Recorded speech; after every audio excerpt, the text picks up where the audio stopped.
Telugu Desam party వార్షిక పండుగ మహానాడు తొలి రోజే ఒక స్పష్టమైన రాజకీయ దిశగా చూపెట్టేందుకు చర్చ జరుగుతుంది.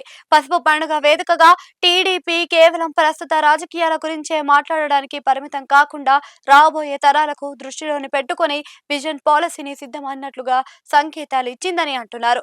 ముఖ్యంగా టీడీపీ వర్కింగ్ ప్రెసిడెంట్ మంత్రి నారా లోకేష్ ఏకకాలంలో రెండు వేర్వేరు తరాలను ఆకట్టుకునేలా వ్యూహాత్మకంగా ప్రసంగించారు అని అంటున్నారు. ఒకవైపు పార్టీ వ్యవస్థాపకుడు ఎన్టీఆర్ నుంచి వస్తున్న పాత క్యాడర్ భావోద్వేగాలను పెద్దపీట వేస్తూనే మరోవైపు గ్లోబల్ ట్రెండ్ కు తగ్గట్టు జెన్జీ, జెన్ ఆల్ఫా అంటూ కొత్త తరాన్ని ఆకర్షించేలా మంత్రి లోకేష్ ప్రకటనలు ఉన్నాయని అంటున్నారు.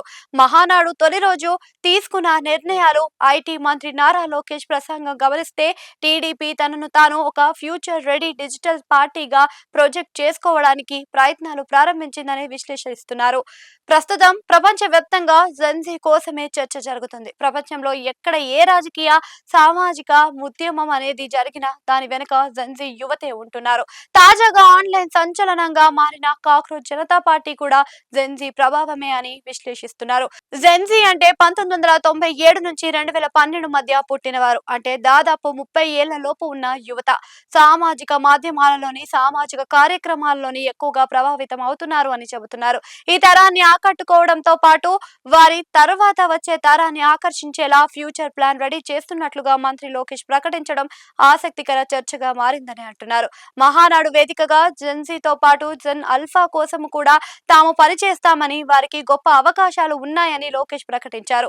దీంతో జెన్ ఆల్ఫా గ్రూప్ పై చర్చ మొదలైంది. 2010 నుంచి 2024 మధ్య జన్మించిన పిల్లలను జెన్ ఆల్ఫా తరంగా పిలుస్తారు అని చెబుతున్నారు. ప్రస్తుతం జెన్జీ ఓటర్లను ఆకట్టుకునేందుకే రాజకీయ పార్టీలు ఆరాట పడుతుండగా యువనేత నారా లోకేష్ ఒక అడుగు ముందుకు వేసి జెన్ ఆల్ఫా పేరును ప్రస్తావించడం రాజకీయ విశ్లేషకులకు సైతం ఆశ్చర్యపరిచింది. ఇది కేవలం ఒక ప్రసంగం పాఠమే కాదని, రాబోయే 15 నుంచి 20 ఏళ్ల సుదీర్ఘ రాజకీయ ప్రయాణానికి టీడీపీ సిద్ధపడుతుందని సంకేతంగా చూడాలని పరిశీలకులు వ్యాఖ్యానిస్తున్నారు.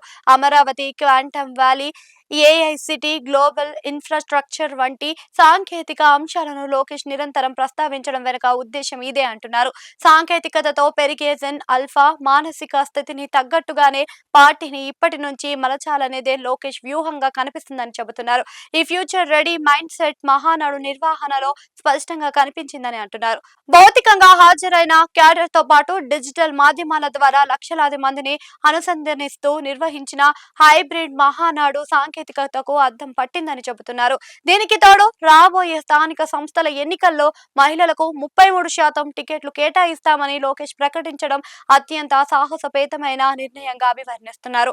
ఇటు సామాజిక సమీకరణలను బ్యాలెన్స్ చేస్తూనే అటు భవిష్యత్తులో రాజకీయాల్లో మహిళా నాయకత్వాన్ని పెంచేందుకు ఇది ఉపయోగపడుతుందని చెబుతున్నారు. పార్టీ వర్కింగ్ ప్రెసిడెంట్ గా బాధ్యతలు స్వీకరించిన లోకేష్ అత్యంత కఠినమైన సవాలును స్వీకరిస్తున్నారు అంటున్నారు.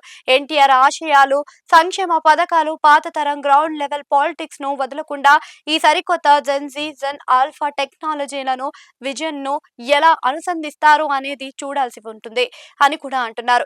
ఈ సరికొత్త 2 జనరేషన్ పొలిటికల్ థియరీ వినడానికి, వెబ్ వేదికలపై కూడా చర్చించడానికి చాలా ఆకర్షణీయంగా ఉన్నప్పటికీ క్షేత్రస్థాయిలో అంత సులభంగా అవుతుందా అనేది $1 మిలియన్ ప్రశ్నగా ఉందని అంటున్నారు.